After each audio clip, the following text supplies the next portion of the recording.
My name is Sareem. I hope you all are fine and fine. I am going to discuss very important topic, and this topic will cover your English essay, your gender studies, and this topic will cover sociology also. Work place harassment against women आज का हमारा ये topic है। और वैसे current affair में भी ये आपका करंट अफेयर में भी आ रहा है, क्योंकि अगर आप डॉन एडिटोरियल निकाल के चेक करें तो आपको आइडिया हो कि ये टॉपिक जो है ये बहुत ही ज़्यादा बॉइलिंग पॉइंट है। इस पे अक्सर जो है ना, क्योंकि अगर आप इंग्लिश ऐसे भी देखें ना तो सीएसएस में एक ऐसे आपका ऐसा ज़रूर होता है जो फीमेल से रिलेटेड होता है, तो ज़्यादातर चांसेस होते हैं इस किस्म के ऐसे के। तो ये मटेरियल आपके लिए ज़्यादा हेल्पफुल रहेगा। आज हम ये बहुत इंपॉर्टेंट टॉपिक डिस्कस करने जा रहे हैं। तो वीडियो स्टार्ट करने से पहले मैं आपको बता देती हूँ कि अभी रिसेंटली जितने भी इम्पोर्टेंट टॉपिक्स थे डॉन एडिटोरियल के, तो वो मैंने अपने यूट्यूब चैनल पे अपलोड किए हुए हैं, आप उनको देख सकते हैं। और आज हमने इस टॉपिक को डिटेल में डिस्कस करना है। अगर आपने सब्सक्राइब नहीं किया हुआ, लाइक सब्सक्राइब और शेयर करें ताकि आपको लेटेस्ट अपडेट्स मिलती रहें इस चैनल की। और ये बहुत ज़्यादा इम्पोर्टेंट टॉपिक है और इजी भी है, इम्पोर्टेंट भी है, लेकिन इतना भी इजी नहीं है कि आप इसको बहुत ही ज़्यादा लाइट ले लें। अगर आप खुद से इस पे बोलने पर आएँ, बनाने पर आएँ एक पैराग्राफ, तो आपसे नहीं बनाया जाएगा। क्यों? क्योंकि आपकी प्रैक्टिस नहीं है। तो हम इसमें डिस्कस करेंगे ताकि आपका ये एरिया कवर हो जाए। एज़ यू नो, मैं फैक्ट्स जो है गैदर करती हूँ और उसके बाद ही आपके साथ शेयर करती हूँ। तो अगर किसी बच्चे को ये ब्लर लग रहा है तो कोई बात नहीं, मैं आपको इसको रीड करके बताऊंगी, it will be clear. So let's discuss. बिस्मिल्लाहिर्रहमानिर्रहीम। Workplace harassment against women. So, despite the existence of laws to protect women against sexual harassment and humiliation at their workplaces of work, अब ज़्यादातर क्या होता है female के साथ। अभी last year 2022 के वाक़यात भी अगर आप देखें ना तो न्यूज़ पे आए दिन फ़ीमेल के साथ बुरा हो रहा है, ठीक है। बच्चियों को अगवा कर लिया जाता है, ले जाया जाता है, मार दिया जाता है, मतलब इस किस्म के, या उनको सेक्सुअली हरास किया जाता है। तो ये हरासमेंट के काफ़ी सारे केसेस, मतलब इस साल बहुत ज़्यादा केसेस पब्लिश हुए हैं। 2021 में देखें तो 2021 में भी ऐसे ही हुआ। बच्चियों को ले जाया गया, ठीक है, और उसके बाद उनको मार दिया गया। पेरेंट्स को फिर बताया जाता है फ़लाँ जगह लाशें ले जाएँ। तो मतलब इस हद तक, और इतनी आप कह सकते हैं इतनी ज़्यादा सफाकी, इतना एक बैड सिचुएशन। और ये सिर्फ पाकिस्तान में ही नहीं है बल्कि ऑल अराउंड द वर्ल्ड ये केसेस हमें नज़र आते हैं। लेकिन कुछ कंट्रीज़ ऐसे हैं जहाँ पर ये इस किस्म के वाक़यात नहीं हैं, लेकिन पाकिस्तान में ये वाक़यात ज़्यादा से ज़्यादा होते चले जा रहे हैं। और इनका सिनेरियो क्या है या फर्दर आप इसे कैसे एलोब्रेट करेंगे? They continue to experience physical, sexual, verbal, emotional victimization. या फिर अक्सर कहा जाता है कि आप किसी फीमेल को, आप फ़लाँ काम करो, हम आपको फ़लाँ जॉब देंगे, ठीक है। तो इस तरह के केसेस, या फिर ये कहा जाता है कि आप फ़ोन पर बात करो, डेली इतना टाइम हमें दो, हम आपका फ़लाँ काम करेंगे।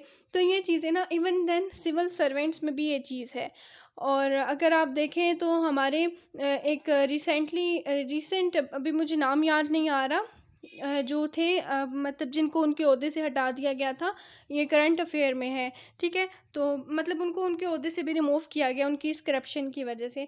तो ये पाकिस्तान में केसेस बहुत ज़्यादा हैं, चाहे वो फिज़िकल हो, चाहे वो वर्बल हो, चाहे वो सेक्सुअल हो, चाहे वो इमोशनल हो, इमोशनल ब्लैकमेलिंग। अगर आप ऐसा नहीं करोगे तो आपके भाई को मार दिया जाएगा या फ़लाँ किया जाएगा, फ़लाँ फ़लाँ वगैरह। Whilst the laws are there to encourage and support women to challenge their treatment. हालांकि कि कानून देखें, अब पाकिस्तान का कानून भी ऐसा है ना कि एक केस चलता है ना तो वो चलते चलते इतना प्रोलॉन्ग हो जाता है, इतना ज़्यादा टाइम कंज्यूम करता है कि वो केस उधर का उधर ही धरा रहता है और इंसाफ कितने अरसे बाद जाकर मिलता है। हालांकि अगर राइट्स के हवाले से बात करें ना तो हमारे कानून में ये भी है कि अगर बीवी इजाज़त नहीं देती शोहर को तो शोहर दूसरी शादी नहीं कर सकता, ठीक है। इसके अलावा बहुत से ऐसे कवानीन शामिल हैं जिसमें फ़ीमेल को प्रोटेक्ट किया गया है, ठीक है। राइट टू वोट है, हर तरह की आज़ादी दी गई है। और लेकिन उस पर इम्प्लीमेंटेशन देखें तो इम्प्लीमेंटेशन स्लो है, ठीक है। ये भी इसका एक बहुत बड़ा फैक्टर है, बहुत बड़ा काज है। यहाँ पर अब हम बात करें, many professional environment remain toxic and Perpetrators are not discouraged from subjecting women to an unending cycle of humiliation and victimization. तो यही बात है कि इंसान को जो है ना ह्यूमिलेट किया जा रहा है और उसको एक निशाना बनाया जा रहा है, इंसान एक शिकार है बस इनके हाथ. तो there is a large majority of working women in Pakistan who are victims of different forms of harassment. यानी बहुत सी औरतें हैं जो डिफरेंट मतलब हरासमेंट के केसेस का एक विक्टिम बन जाती हैं and but are force to continue their jobs in hostile working environment. और इनको हॉस्टाइल वर्किंग इन्वायरमेंट में काम करना पड़ता है क्योंकि मजबूर है. आजकल अगर आप महंगाई की शरह भी देखें तो वो कहाँ पहुँच गई है. ठीक है, तो अवाम मजबूर है तो उनको ऐसे काम करने पड़ते हैं. हत्ता कि ऐसा अगर हमारे कानून में है तो हमें उसको स्ट्रिक्टली इम्प्लीमेंट. लेकिन क्या है, इवन हमारे सिविल सर्वेंट्स हों, हमारा पॉलिटिकल स्केच हो, हर चीज़ में करप्शन है. आपने अगर पब्लिक एडमिनिस्ट्रेशन पढ़ी हुई है तो उसमें भी आप देखें इवन सिविल सर्वेंट्स में ज़्यादा करप्शन पाई जाती है. ठीक है, वाइट कॉलर क्राइम्स देख लें, वाइट कॉलर क्राइम्स किस हद तक बढ़ गए हैं. ये लार्ज मेजोरिटी में पाकिस्तान में ये केसेस हैं. Those who are able to take a stand are confronted by numerous challenges in their fight for justice. ठीक है, और फाइट फॉर जस्टिस, इंसाफ के लिए तो अगर निकल पड़े तो इंसाफ अगर आप आज मांगेंगे तो पता नहीं कब जाकर आपको मिलेगा.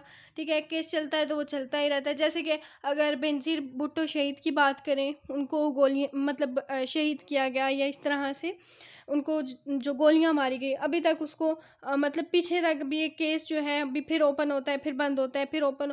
मतलब कोई सोल्यूशन ही नहीं है ना, कोई एंड ही नहीं है. जिस तरह मसला है कश्मीर है. ठीक है, अगर आप कोई इंसाफ लेने जाते हैं तो आपको इंसाफ जो बहुत लेट मिलता है.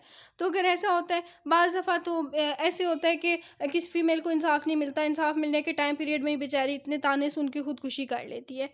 तो ये सूरत हाल जो है नहीं होनी चाहिए. अगर हमारे कॉन्स्टिट्यूशन में ये चीज़ है, हमें राइट्स मिलने चाहिए, तो फिर हम वो डिले क्यों हो रहे हैं, हमें मिलने चाहिए.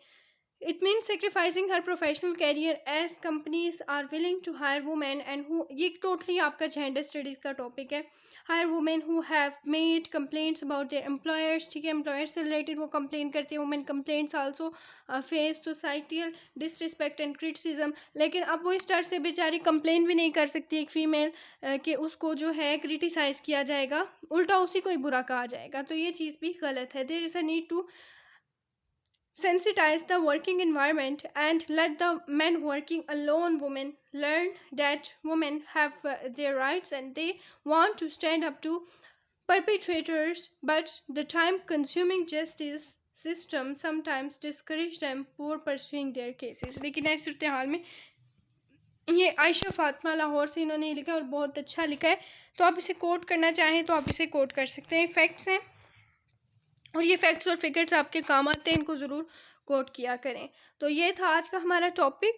If you are liking my video, अपनी राय का इजहार ज़रूर किया करें. आप क्या चाहते हैं कि पाकिस्तान में कौन सा किस किस्म का ऐसा कानून होना चाहिए जिससे हम इस सिचुएशन से बच सकें. ठीक है, फ़ीमेल को जो हरास किया जाता है, हमारा जो कानूनी निज़ाम है वो स्लो क्यों है, स्लो इंसाफ क्यों मिलता है, स्पीडी जस्टिस क्यों नहीं मिलता, हम इस सिचुएशन को कैसे ठीक कर सकते हैं. तो इससे रिलेटेड आप क्या कहना चाहेंगे, आप अपनी राय दें कमेंट सेक्शन में. और कुछ भी समझ ना आए मुझसे पूछ सकते हैं. वीडियो के स्टार्ट में मैंने अपना कॉन्टैक्ट नंबर आपको शो किया था. You may contact me for CSS PMS exams preparation. अल्लाह हाफिज़.